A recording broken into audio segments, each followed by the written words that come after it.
So Ray, what does a federal gas tax holiday actually mean? Well, the tax is about 18 cents a gallon, raises about $45 billion a year in federal revenue. So it just means for as long as the holiday is in place, you'd expect gas stations to basically reduce the price they're charging for gas by that 18 cents a gallon. So is this something that most consumers would actually see, or is it just something certain consumers would see?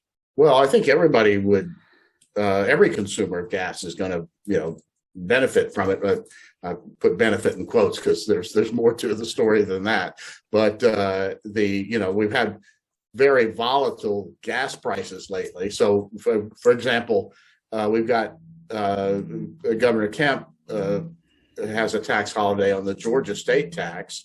And where you would notice it probably if you went to South Carolina and bought a gallon of gas, it's more expensive than it is in Georgia now. But I'm not sure that the average Georgian is that aware of it because gas prices have been going up so much that we just don't notice I think it's more like a 30 cent Georgia tax. We just don't notice it because everything is so volatile. So there's an upside and a downside to everything, of course. So what's the upside of a federal gas tax holiday? Well, that depends on who you are. If you're Joe Biden, you want the upside to be, help Democrats get elected in the fall. For the average consumer, it means that gas is going to be slightly cheaper than it otherwise would. The downside of it is that if you're got to distinguish the reported price of gas that goes into the inflation statistics is going to go down. So reported inflation will be a little bit lower, not very much at all. The problem is that this is just adding to the federal deficit, and we're trying to restrain demand. So a tax holiday does just the opposite. So if you're thinking in terms of controlling the underlying forces that are creating the inflation we have now, this goes in the wrong direction. Now, it's not big because it's only $45 billion over the course of a year. But, again, it goes in the opposite direction of trying to cure the macroeconomic effects of inflation. What's the impact on road maintenance infrastructure improvements in the U.S.?